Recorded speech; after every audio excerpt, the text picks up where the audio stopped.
Hi guys, welcome back to the channel. Today we will be dealing with pregnancy and CPR and some assessment for difficult intubation. Okay, let's start.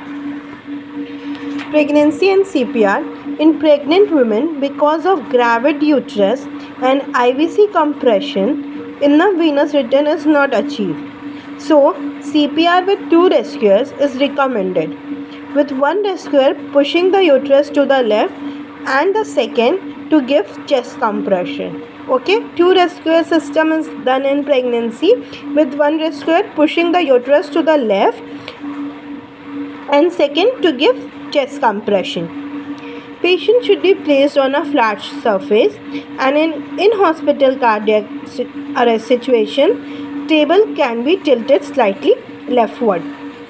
Okay, when it is out of the hospital, it should be placed on a flat surface, and when there is in hospital, the table can be tilted slightly leftward.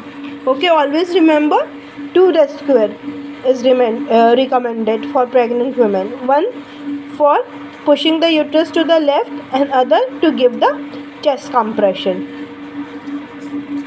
Okay, now compression rate is same, 30 compression is to 2 breath. Risk of aspiration of gastric content is more in pregnant women. Advanced airway management can be used if available with reduced risk of aspiration, as risk of aspiration is more. Emergency C-section should be done. Okay, now there is a term called Lemon assessment for difficult intubation. It is a mnemonic.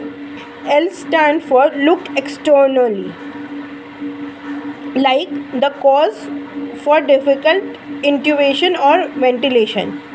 We should look for the cause which will cause difficult intubation or ventilation, for example small mouth or jaw or facial trauma. So in Lemon, L stand for look externally. E stand for evaluate the 3-3-2 rule. What is 3-3-2 rule? The distance between the patient incisor teeth should be at least 3 fingers in breadth.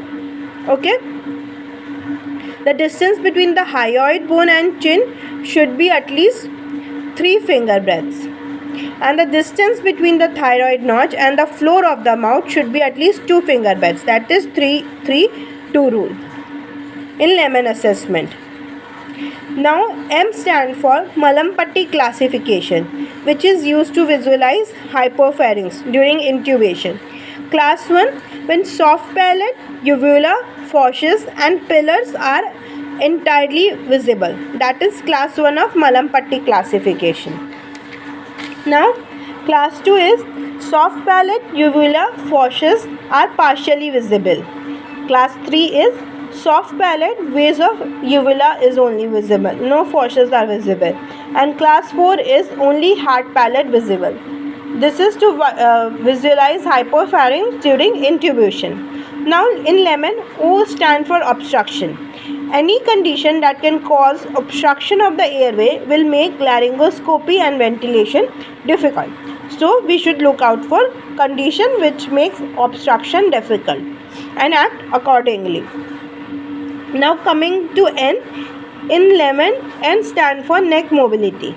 This is a vital requirement for successful intubation. In a patient with non-traumatic injuries, clinicians can cause mobility easily by asking the patient to place his or her chin on the chest and then extend the neck so that he or she is looking towards the ceiling. But in patients who require cervical spinal motion restriction, obviously have no neck movement and are therefore more difficult to intubate. So neck mobility plays an important role in intubation. That's all for today, and we completed the BLS Basic Life support. Next class I'll starting with different topic. Till then, like, share, subscribe and comment. Bye.